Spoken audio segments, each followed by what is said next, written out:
Iraq is facing an acute water emergency in 2026, a daily reality that threatens agriculture, drinking water, and livelihoods. The crisis, driven by both climate change and geopolitical factors, is reshaping life across the country. The Tigris and Euphrates rivers, Iraq's historic lifelines, are at record low levels following an exceptionally dry year. Entire sections, especially in the south, have dwindled to broken pools. The immediate causes are climatic: higher temperatures, unreliable rainfall, severe evaporation, and frequent droughts. This has resulted in sharply reduced water allocations for farmers, forcing cuts in planting acreage and income. Wheat production, a cornerstone of recent food security efforts, is now at risk, threatening national surpluses. A critical layer of the crisis is Iraq's downstream position. The country relies heavily on water originating in neighboring nations. Upstream dam construction and water management decisions in Turkey and other countries significantly reduce the flow into Iraq, compounding the climate-induced shortage.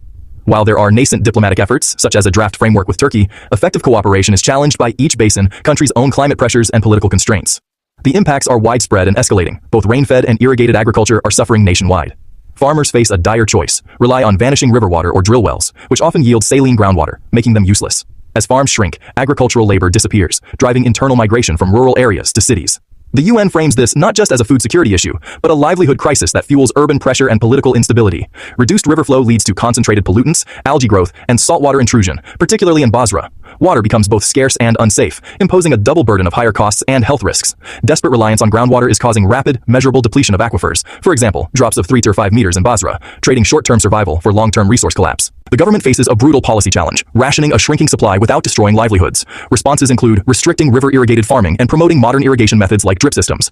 However, these solutions are not a panacea. They require significant investment, training, maintenance, and electricity, resources unevenly available across Iraq. Crucially, they still depend on a viable water source. Critics highlight Iraq's internal governance struggles, including the need for a consistent, technically sound water strategy that transcends political cycles. This strategy must encompass rehabilitating canals, reducing leakage, updating crop choices, regulating wells, and enforcing pollution controls. The crisis is increasingly understood as a chain reaction and a national security threat, not merely an environmental issue.